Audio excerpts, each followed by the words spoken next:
record on this computer. Okay, so we'll start with application of steady flow energy equation. See, there are lot many devices to which steady flow energy equation can be applied. भरपूर devices आहेत जिथे आपण steady flow energy equation apply करू शकतो. पण आपण काय करणार आहे, फक्त एका डिव्हाइसला अप्लाय करणार आहोत. का बरं? कारण ह्या डिव्हाइसचा फॉर्म्युला हा सोपा असतो आणि या डिव्हाइसच्या फॉर्म्युल्यावरती एखादा एमसीक्यू क्वेश्चन तुम्हाला पडू शकतो. एखादा एमसीक्यू क्वेश्चन तुम्हाला विचारला जाऊ शकतो. ओके, सो त्याच्यासाठी आपण हे डिव्हाइस घेणार आहे.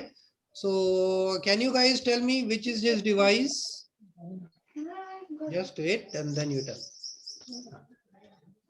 So, which is this device? What we call this device as? Nozzle. Nozzle. SFEE applied to nozzle. So is it a steady flow? Is it a steady flow device? या device मध्ये steady flow आहे का? Tell me. या device मध्ये steady flow आहे का? म्हणजे काय स्टेडी फ्लो आहे म्हणजे काय सर? मला सांगा. जेवढं मास इथून आतमध्ये येणार आहे किंवा जेवढं व्हॉल्यूम इथून आतमध्ये येणार आहे तेवढंच व्हॉल्यूम बाहेर पडणार आहे का? का इथून 1 मीटर क्यूब आतमध्ये येत आहे आणि इकडून 0.5 मीटर क्यूब बाहेर पडत आहे? Is it the case? No sir. No ना. जर इथून 1 मीटर क्यूब आतमध्ये येत असेल तर इथून बाहेर किती पडणार आहे? 1 मीटर क्यूबच पडणार आहे. सिंपल नोझल, छोटीशी नोझल आहे, सिंपल डिव्हाइस. इकडून जर 5 मीटर क्यूब मास आतमध्ये आलं तर व्हॉल्यूम आतमध्ये आलं तर इथून 5 मीटर क्यूबच बाहेर पडणार. Clear? So this is how A nozzle is a steady flow device. Nozzle हे एक स्टेडी फ्लो डिव्हाइस आहे. अजून दुसरे स्टेडी फ्लो डिव्हाइसेस कोणते आहेत? आपल्या घरातील पंप है ना. So whatever the pump we use in our house, that pump is a steady flow device. त्याच्या पंपच्या आतमध्ये जेवढं पाणी येणार आहे तेवढंच पाणी पंप मधून बाहेर पडणार आहे. Clear? Running condition pump is also a steady flow device. Pump हे देखील एक स्टेडी फ्लो डिव्हाइस आहे. टर्बाइन जे आपण शिकलो, पंप कॉम्प्रेसर टर्बाइन्स मध्ये, those turbines are also steady flow devices. Turbines देखील स्टेडी फ्लो डिव्हाइसेस आहेत. टर्बाइन मध्ये जेवढं पाणी आतमध्ये येणार आहे तेवढंच पाणी टर्बाइन मधून बाहेर पडणार आहे. Yes, turbine is also a steady flow device. So nozzles, pumps, turbines, these are the steady flow devices. हे स्टेडी फ्लो डिव्हाइसेस आहेत. याच्यामध्ये जेवढं व्हॉल्यूम किंवा जेवढं मास आतमध्ये येणार आहे सिमिलर अमाउंट ऑफ व्हॉल्यूम और mass will be living the system. अजून लय छान छान मला आवडले ते. मला ते पण आवडलंय. नो, आवाज नीट येत नाही का? ओके, येतोय? इथं ब्लॅक स्पॉट, इथं एक ब्लॅक स्पॉट दिसतोय का तुम्हाला त्याच्यामध्ये? हा, someone is doing that. Who is that? Madhura, कोण आहेत? तर चुकून झालं ते. हा, ठीक आहे ठीक आहे. मी म्हणतो हा ब्लॅक स्पॉट कुठून आला, मी घाबरलो की मध्येच. हा, ठीक आहे, चलो. So this is the nozzle. Nozzle लक्षात आली स्टेडी फ्लो कशी काय आहे ते. तर आपल्याला ह्याला अप्लाय करायचं आहे. काय अप्लाय करायचं आहे? We are going to apply our SFEE to this device. SFEE या डिव्हाइसला अप्लाय करणार आहोत आपण. काय आहे SFEE? So let us I will write here Q minus W is equal to, दोन्हीवर डॉट आहे बरं का, Q dot minus W dot equal to M dot into बघा आता काय, V2 स्क्वेअर मायनस V1, हे काय होत आहे, V2 square minus V1 square divided by 2000. Okay, I am weak in putting the brackets. Yeah. Plus G into Z2 minus Z1 divided by 1000 plus, what is plus? Plus U2 minus U1, U2 minus U1 plus. So these things happen and when you conduct a lecture from home. Badade kande, can you listen it? Okay, P V specific. So we'll write P1 V specific 1 minus P2 V specific 2. Okay. हा झाला आपला formula. आता या फॉर्म्युलेमध्ये वरच्या conditions apply करायच्या. Let us we will apply the conditions. आता what is mean by Q? Can you guys tell me Q म्हणजे काय आहे? क्यू म्हणजे काय आहे? हीट. हीट आहे. Q indicates heat. हीट दोन प्रकारचे असू शकते. Heat can be positive, heat can be negative. Positive heat कधी असते? जर आपण सिस्टीमला हीट केलं, जर आपण सिस्टीमला गरम केलं, बरोबर, if you will heat the system. Suppose पातेल्यामध्ये पाणी घेतलं आणि आपण त्याला गरम करतोय, so that is the Q is added into the system. Q add केले सिस्टम मध्ये. The second example what we can take is, आपण कूल करतोय कशाला तरी, क्लिअर, कशातून तर आपण हीट काढून घेणं, that is the cooling of the system. त्याच्यामध्ये काय येणार? क्यू रिजेक्टेड येणार. Heat is added, heat is rejected. Q plus आहे, क्यू मायनस आहे, बरोबर. पण या नोझल मध्ये आपण हीट ऍड करतोय का हो? आपण ह्याला गरम करतोय का? कुठं गॅस वगैरे लावलाय का इथं खाली? इलेक्ट्रिक हीटर वगैरे काय लावलंय? नाही. म्हणजे आपण क्यू ऍड करत नाही आहोत. आपण ह्याला कूल करतोय का? आपण ह्याला थंड करतोय का कशाने? We are not cooling. So here Q is assumed to be 0. इथं काय घ्यायचंय? Q is assumed to be 0. Q is considered म्हणा, assumed म्हणा, किंवा Q is 0 म्हणा, चालेल. Q 0 झाला. आता W, whether W is present here in the system. या सिस्टम मध्ये W आहे का? सर आम्हाला W म्हणजेच काय आधी कळलं नाही. वर्क असतं, वर्क नसतं, हे समजायचं कसं? सोपं आहे. आपण जे 4 वर्कचे प्रकार घेतले का नाही, ते वर्कचे प्रकार आठवा.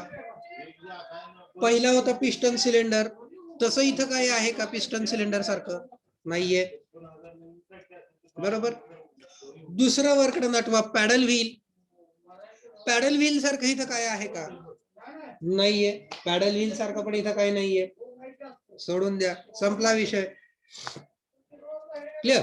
म्हणजेच ते इथं नाहीये, इथं म्हणजे ते इथं वर्कडन तशा प्रकारचं तर कुठलं दिसत नाही. आता दुसरं वेगळ्या प्रकारचं असेल तर सर, तर एक लक्षात घ्या, ज्या वेळेस तुमच्या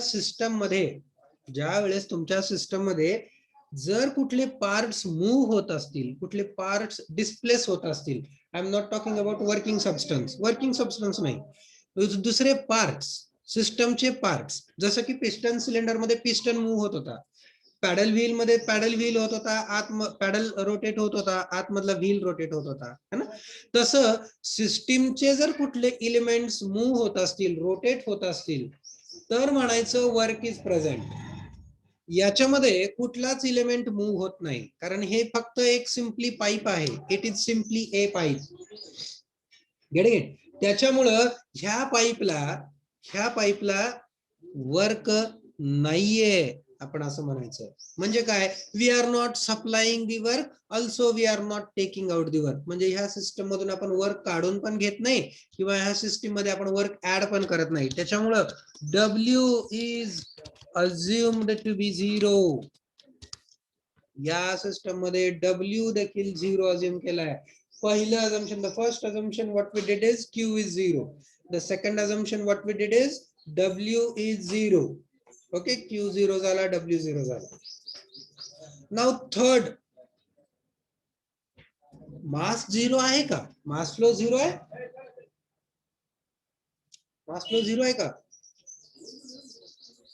0 आहे ना मास फ्लो पण? Is it? हॅलो, कोण आहे का? गेले सगळे? Hello, am I audible? Yes sir. हा, मग मास आहे येस सर. तरी सांगा, मास आहे का नाही? मास फ्लो आहे का नाही? का 0 आहे?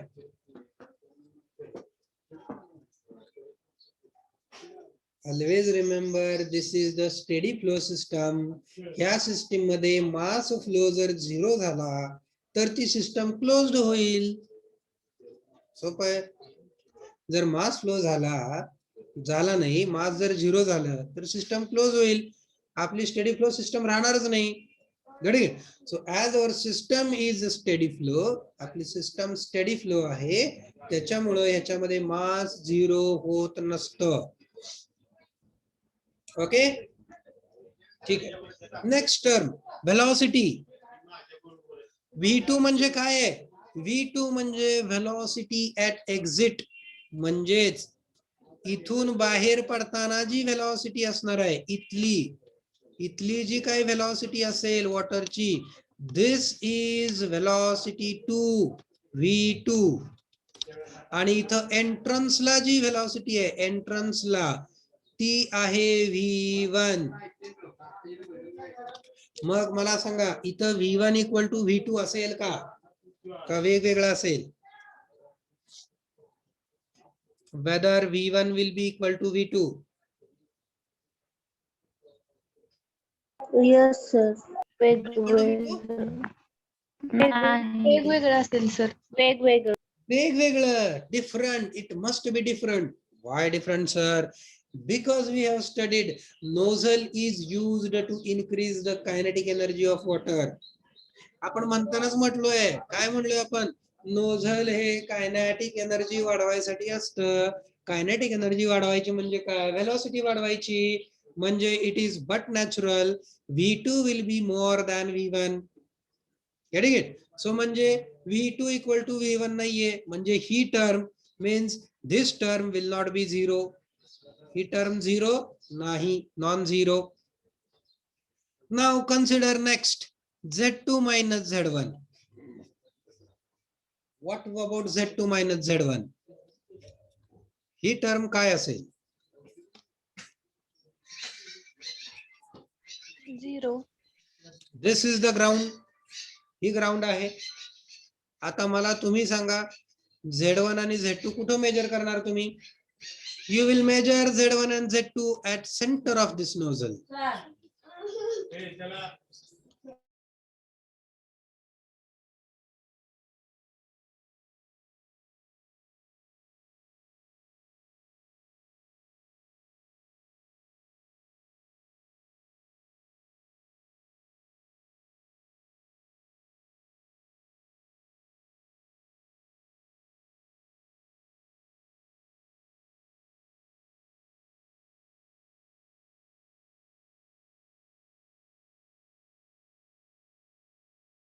सर म्यूट झाले तुमचं.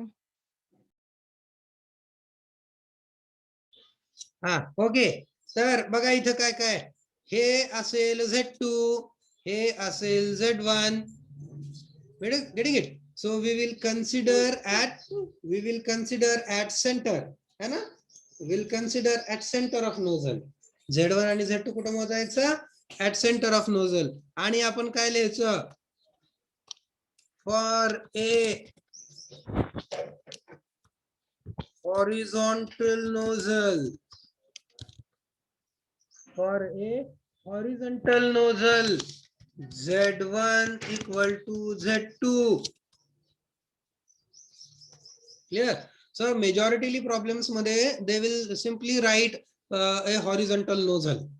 पण जरी horizontal nozzle लिहिलं नाही तरी देखील लक्षात ठेवा, for nozzle Z1 will be considered equal to Z2.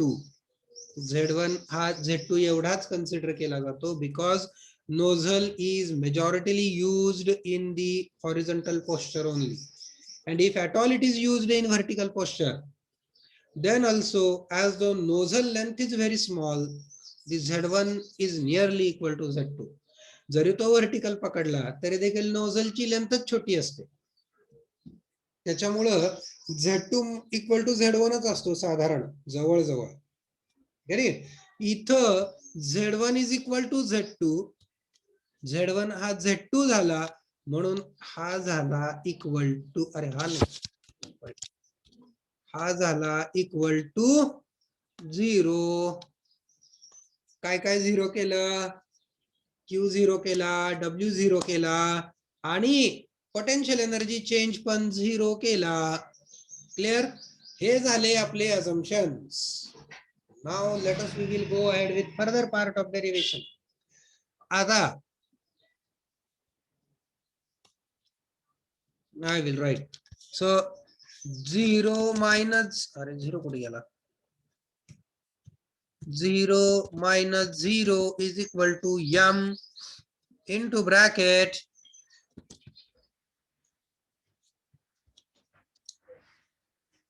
V2 square minus V1 square divided by 2000 plus 0 plus what I will do now, मी आता काय करतो, ही जी टोटल टर्म आहे U2 minus U1 plus P1 VS P1 minus P2 VS P2, ह्याला आपण काहीतरी एक shortcut वापरला होता. काय म्हणलो होतो आपण त्याला?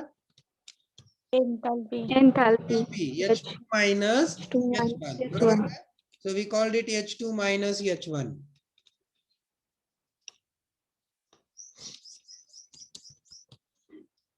ठीक आहे. This is the next step of derivation. ही आपण डेरिवेशनची पुढची स्टेप केली. आता काय करूया, now if I will transfer this m on the left hand side, what will happen? m left hand साइडला घेतलं काय होणार? 0 आहे का नाही? 0 divided by m, so it is 0. मग आता इक्वेशन मध्ये काय राहिलं? इक्वेशन मध्ये राहिलं V2, I will put bracket, V2 square minus V1 square divided by 2000 plus H2 minus H1 equal to 0. बरोबर आहे का? ठीक आहे. Now we will further simplify it. अजून याला सिम्प्लिफाय करायचा प्रयत्न करूयात. कसा सिम्प्लिफाय करायचा आता? So V2 square bracket V2 square minus V1 square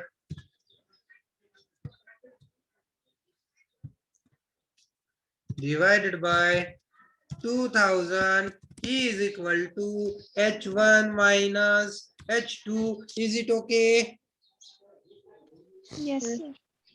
ठीक है, चला. Now further simplification.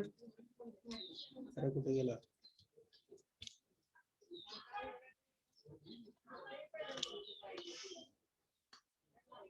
Further simplification कसं करायचं त्याचं? V2 square minus V1 square is equal to 2000 into H1 minus H2. Is it okay? चालतंय का असं? Yes, sir. Therefore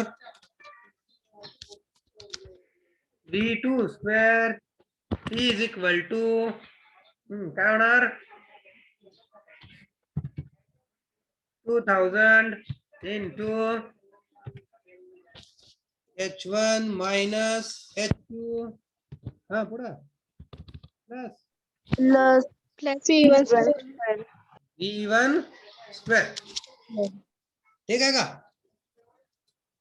Therefore V2 is equal to root under root 2000 under root 2000 minus H2 plus plus V1 minus square. V1 square has to be V1 square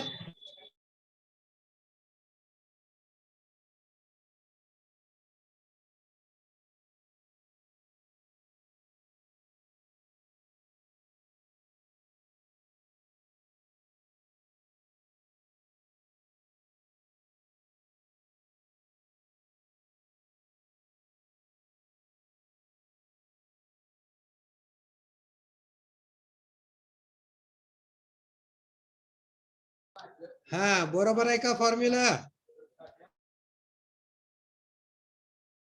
Yes, sir. बघा बर का, I am weak in derivations. काय चुकलं तर तुमचं चुकलं.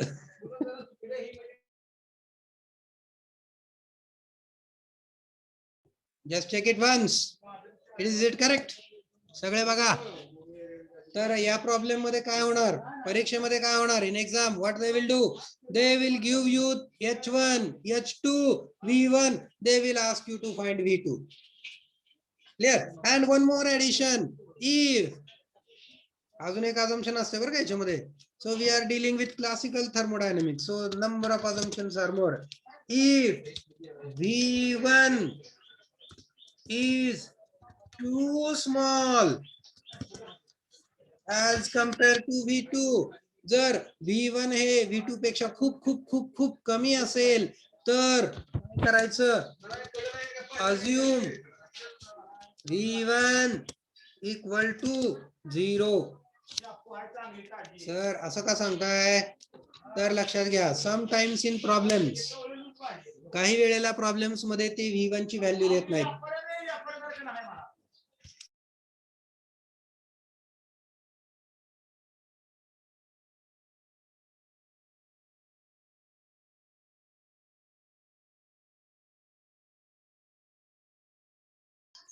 हा okay. So problem मध्ये कधी कधी ते H1 आणि H2 देतात, फक्त V1 ची व्हॅल्यू देत नाहीत. जर V1 ची व्हॅल्यू दिली नाही तर ती 0 अज्युम करायची, जर V1 ची व्हॅल्यू दिली तर ती कन्सिडर करायची. लक्षात घ्या. Getting it?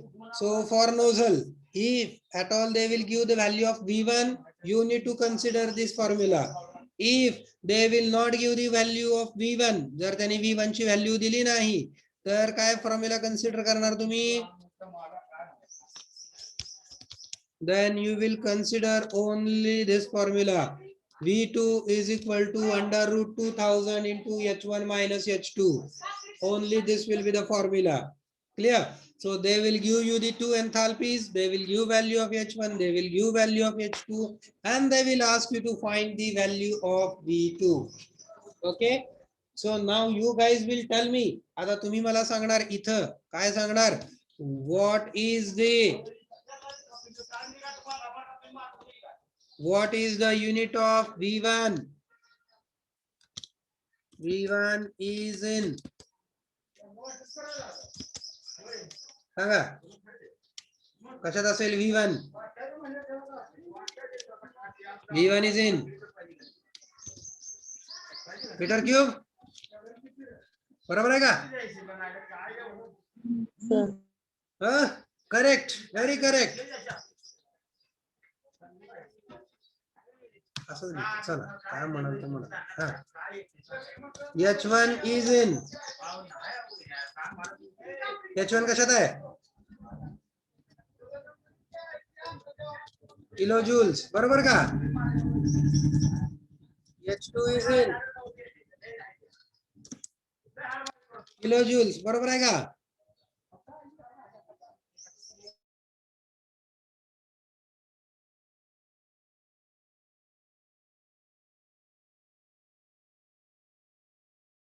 सर एंथॅल्पीचे युनिट जूल पर किलोग्राम असतं ना? मग मी त्याच्यासाठी तर वाट बघतोय, मी त्यासाठी तर थांबलोय. It's unit is kilo joule per KG. H हा स्मॉल आहे, दिसतोय का तिथं? स्मॉल H आहे. स्मॉल म्हटलं का पर केजी घालायचं तिथं. जर कॅपिटल H असता तर तो किलो जूल असला असता, इथं स्मॉल आहे. लक्षात ठेवा, don't misplace. Getting it? So H1 is in kilojoule per kg, H2 is in kilojoules per kg, and V is in meter cube. बरोबर आहे का?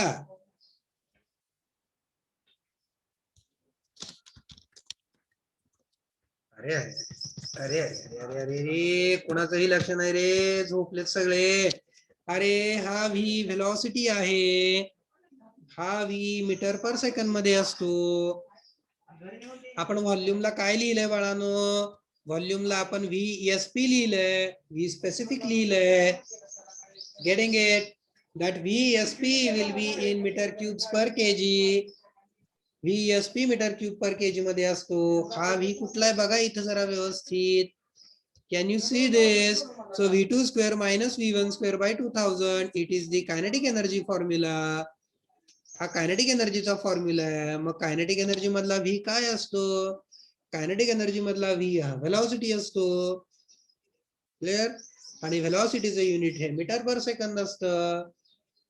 Okay, so here velocity unit will be in metres per second.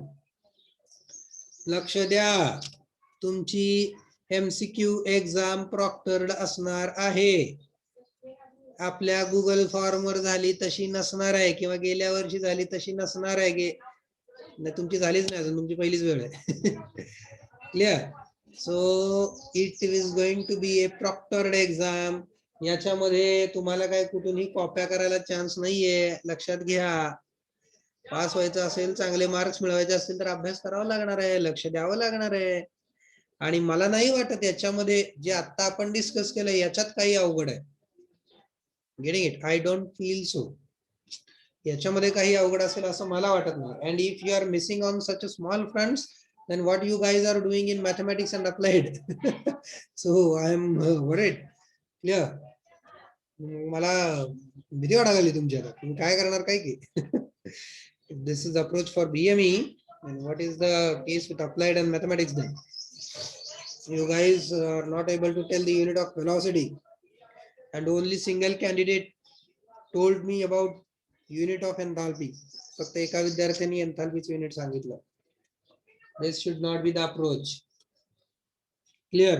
लक्षात घ्या, आपले 40च्या वर lecture झालेत. तुम्ही जर असा विचार केला की नाही नाही मी झालेले लेक्चर ऐकतो, शक्य आहे का ते?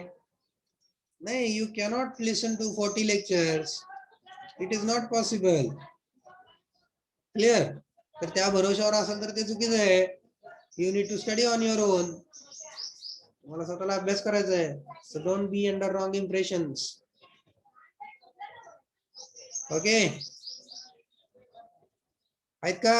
झोपले? कुठे गेले? Yes, sir. Yes, sir. Yes, sir. Yes, sir. Yes. Okay, ठीक आहे. तर हा फॉर्म्युला लक्षात ठेवा. So velocity change. Clear? Just second, if you could find any problem over this, let us, we will take a problem, short problem for this. एखादा छोटासा problem बघूयात आपण. Where is sincere? D sincere will be there. So यहाँ पे होता है तो PPT, IC,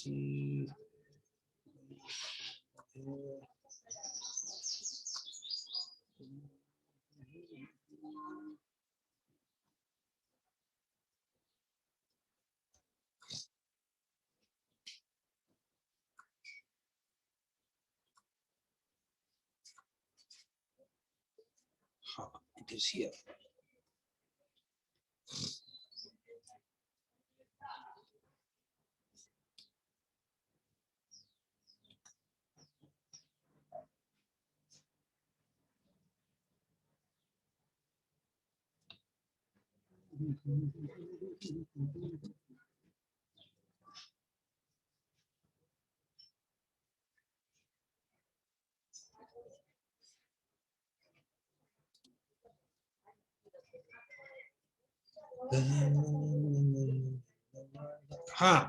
Look at this. So here the values are given.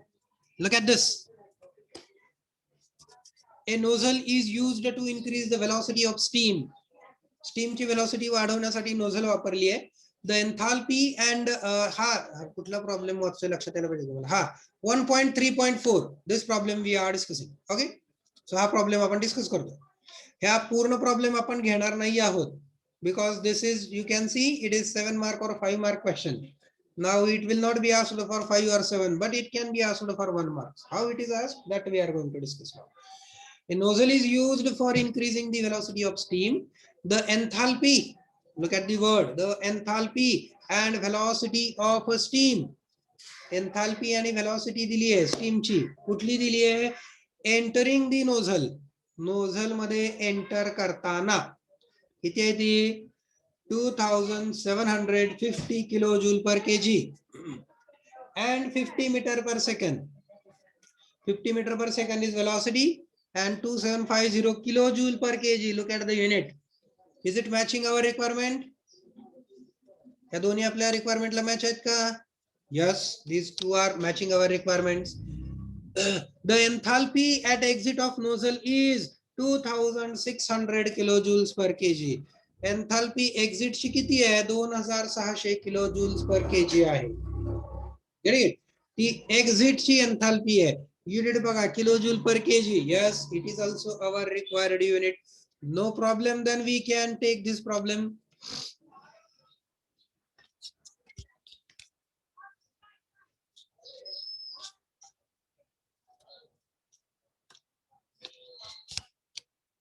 So what this is H1 is equal to H1 equal to एवढा आहे.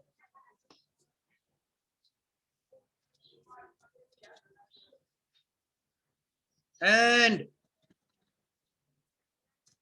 H2 equal to 50 meter per second. H2 आहे का ते? नाही, ते काय होतं? V1 50 meter per second आणि H2 equal to 2600 kilojoules per kg. हा गिवन डाटा आहे. आता कॅल्क्युलेट करा V2. Tell me what will be the value of V2.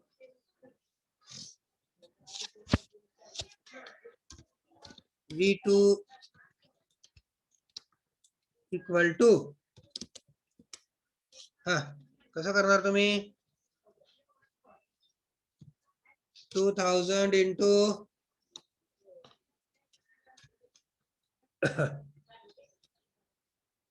2750 minus 2600 plus V1 किती आहे? 50 rest to 2. 9208.20. 9208.20 answer. 08.20. V2 is equal to. Just second आपण बघूयात लगेच answer किती आहे.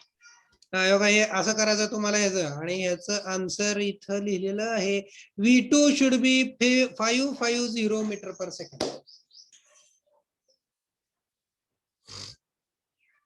550 मीटर पर सेकंड यायला पाहिजे.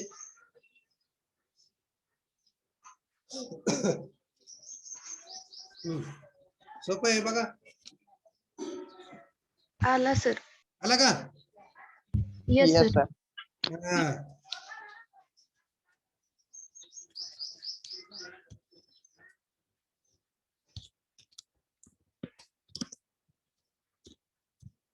So if you'll see here, V1 फक्त 50 होता आणि V2 550 झाला. So V2 became 550 meter per second. So this is how they simply will be giving you H1, H2 and V1, and accordingly you need to find V2. आणि तुम्हाला V2 find करायचा आहे. आणि लक्षात घ्या 99% हा प्रॉब्लेम पडणार परीक्षेत असा. भरपूर आहेत. हा याच्या खालचा इथला पण बघा तसंच आहे. आपण आता 4 नंबर सोडवला. हा 5 नंबर बघा. आता ह्याच्यामध्ये त्यांनी काय बदल केला? Just tell me what is the change they have made. Look at this. Fluid enters nozzle with velocity 3300 meter per minute and enthalpy 2990 kilojoule per kg. The enthalpy of fluid at exit is 2760 kilojoule per kg. So H1 2990. I will write here, na? Next problem, बरं का? H1 2990 kilojoule per kg. H2 is equal to H2 किती आहे? 2760 kilojoule per kg. 2760 kilojoule per kg. आणि B1 किती दिला आहे? 3300 metre per minute. आता पहिली स्टेप तुमची काय असायला पाहिजे याच्यामध्ये? मिनिट Minute convert करायचं. पहिली स्टेप तुमची याच्यामध्ये पाहिजे, ही व्हेलॉसिटी जी मीटर पर मिनिट आहे ती पहिल्यांदा कन्वर्ट करणे मीटर पर सेकंड मध्ये. कसं करायचं? मल्टिप्लाय बाय 60, बरोबर ना? नाही sir, divide by 60. Divide by 60. Divided by 60 equal to किती येतो? 55 मीटर पर सेकंड, बरोबर आहे का? Yes sir. हा झाला तुमचा पुढचा गिवन डाटा. चला मला उत्तर सांगा आता.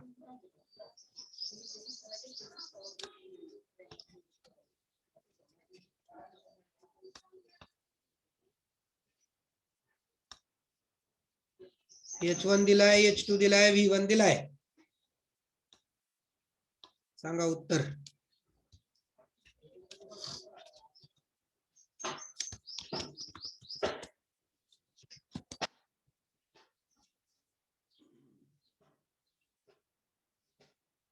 वरच्या सारखंच करायचं.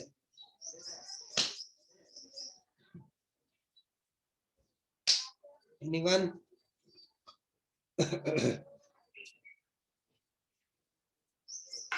680.45. 680.35. 45, sir. 45 बा. बघा आलंय का इथं, बघूयात. Yes, 680.459 metre per second. Done with. Got it? So this is how actually many devices are seen, like turbine. Turbine होते आधीच्या म्हणजे आताच्या पण तुमच्या सिलेबस मध्ये आहेत, पण याच्यावरचे प्रॉब्लेम्स विचारले जाणार नाहीत, कारण याच्यावरचे प्रॉब्लेम्स 5 मार्कचे असतात, मोठे मोठे प्रॉब्लेम्स. 1 मार्कला फक्त नोझल वरती विचारलं जायचं. 1 mark question can majority be asked only on nozzle. So that is why we have covered nozzle problem, nozzle derivation and nozzle problems. Okay, so what I will do, I will prepare the problems and I will share with you. मग मी check 5-6 नोझलचे problems असे तयार करतो आणि तुम्हाला share करतो. ठीक आहे. So you practice those problems. त्या प्रॉब्लेम्सची प्रॅक्टिस करा, जेणेकरून परीक्षेमध्ये विचारलं तर तुम्हाला इझिली त्याच्यामध्ये लिहिता आलं पाहिजे. You should be write those very easily. Understood with this? कळालं का? Yes, sir. Yes, sir. So SFEE चं डेरिव्हेशन झालेलं आहे. SFEE मधल्या नोझलचं डेरिव्हेशन झालेलं आहे आणि नोझल वरचं आपला 1-2 प्रॉब्लेम्स पण आपण घेतलेले आहेत. आता पुढं ऍक्च्युअली आता फक्त राहिलेले आहेत limitations of first law of thermodynamics. First law of थर्मोडायनामिक्सचे लिमिटेशन्स ते बघूयात आता. ते झाले का ऑफिशियली आपला सिलेबस संपतोय. ते झाल्यानंतर बरं, हे कोणाला स्क्रीनशॉट मारून घ्यायचे असतील घ्या बरं स्क्रीनशॉट मारून. परत म्हणणार सरांनी काय साधं स्क्रीनशॉट काढू दिलं नाही, काय नाही.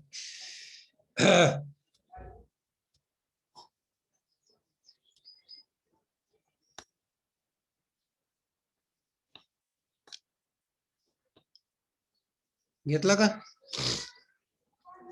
नोझलचं डेरिव्हेशन आणि नोझलचे प्रॉब्लेम्स.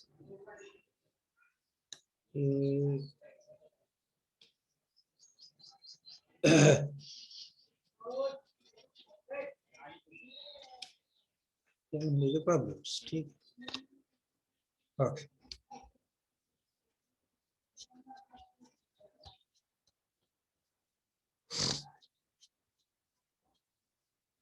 हे नोट्स मध्ये पण आहे तुमच्या, सो ऍक्च्युअली त्याची काही काळजी करायची गरज नाही.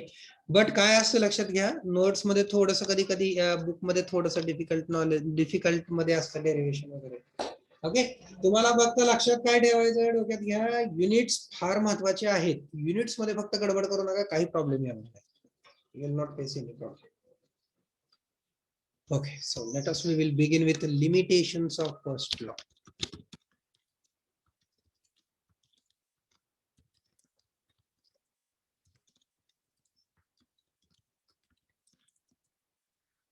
पहिलं लिमिटेशन काय?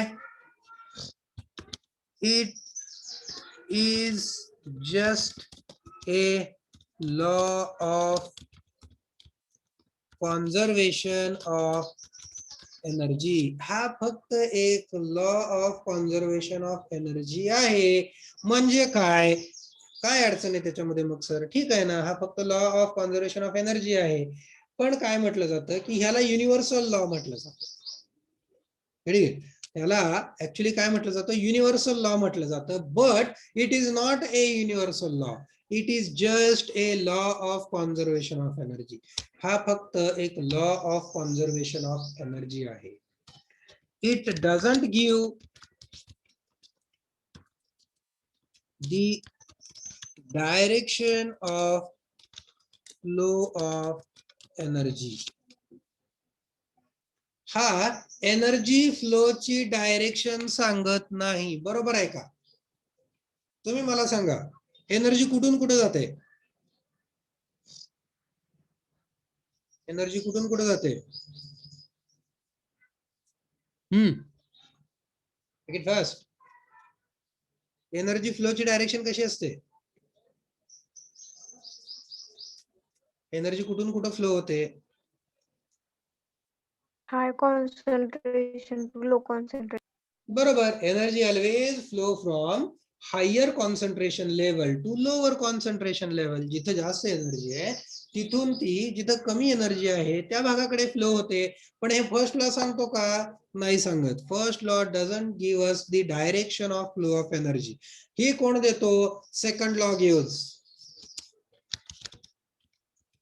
Second law gives the direction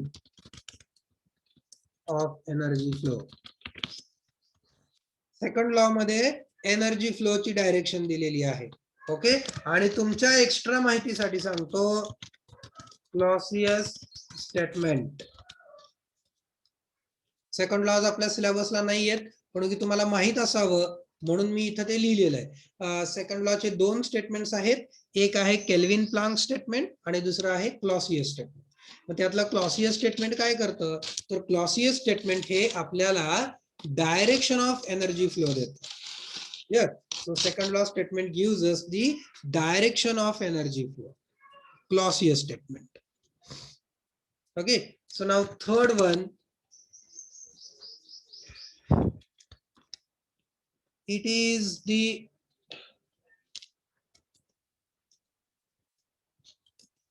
qualitative. तसं म्हणायला नको, आपण काय म्हणू? This law doesn't give the amount of energy conversion.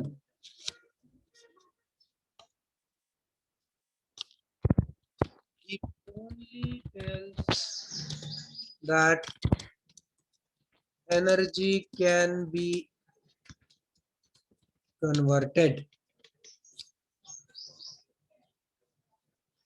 from one form to another. याचा अर्थ काय? तर हा लॉ आपल्याला काय सांगतो? फर्स्ट लॉ काय म्हणतो? फर्स्ट लॉ म्हणतो की एका फॉर्मची एनर्जी ही दुसऱ्या फॉर्म मध्ये कन्वर्ट करता येते. म्हणजे बाबा काय? हीट एनर्जी वर्क एनर्जी मध्ये कन्वर्ट करता येते, वर्क एनर्जी हीट एनर्जी मध्ये कन्वर्ट करता येते. सोलार एनर्जी इलेक्ट्रिक एनर्जी मध्ये कन्वर्ट करता येते. बरोबर ना? सोलार एनर्जी इलेक्ट्रिक मध्ये कन्वर्ट करता येते. सोलार, त्याच्यानंतर विंड एनर्जी मेकॅनिकल एनर्जी मध्ये कन्वर्ट करता येते. We know this, but how much? किती पर्सेंट मध्ये?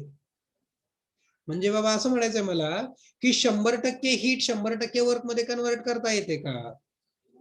100% वर्क 100% हीट मध्ये कन्वर्ट करता येतं का? Is it possible? तर हे फर्स्ट लॉ सांगत नाही. It doesn't make the qualitative difference.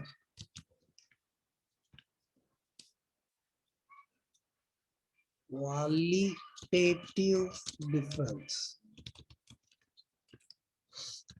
हा एनर्जी मध्ये क्वालिटेटिव्ह डिफरन्स करत नाही. पण एनर्जी मध्ये क्वालिटेटिव्ह डिफरन्स असतो. Low grade energy, high grade energy हा फरक असतो. Get?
हा हा काय झालं? Just wait for 2 minute. कोणी लिहिलं इथं? ठीक आहे. आले का सगळे? या 2-3 मिनिट राहिलेत, संपून टाकू. This law doesn't give the amount of energy conversion. It only tells that energy can be converted from one form to another. It doesn't make qualitative difference. हा एनर्जी मध्ये क्वालिटेटिव्ह डिफरन्स करत नाही. But see there is a qualitative difference. काही energies या high grade energies असतात, काही energies या low grade energies असतात. मग कुठल्या हाय ग्रेड, कुठल्या लो ग्रेड? आता तुमच्या माहितीसाठी सांगतो. Work is a high grade energy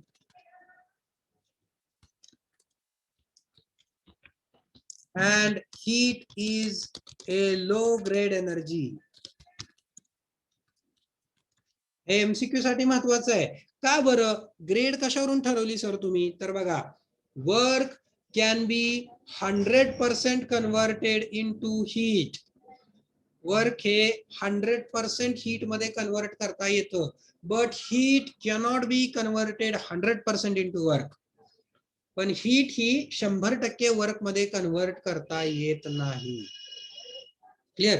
so work is high grade energy. का बरं? कारण 100% वर्कचं कन्वर्जन हे हीट मध्ये करता येतं. 100% work into 100% heat, it is possible. But 100% heat into 100% work, it is not possible. त्याच्यामुळं work is a high grade energy. Work ही high grade energy आहे, हीट ही लो ग्रेड एनर्जी आहे. हे आपल्याला फर्स्ट लॉ सांगत नाही. हे कोण सांगतं? हे सांगतं second law. Second law gives this. मग सेकंड लॉ मध्ये कोण सांगतं, तर हे सांगतं आपल्याला kelvin Planck statement. Kelvin Planck statement मध्ये हे लिहिलेलं आहे. काय लिहिलेलं आहे की वर्क हे हाय ग्रेड आहे आणि हीट हे लो ग्रेड आहे. ठीक आहे, हे केल्विन प्लांक आपल्याला सांगतो. Second law statement by kelvin Planck. Clear?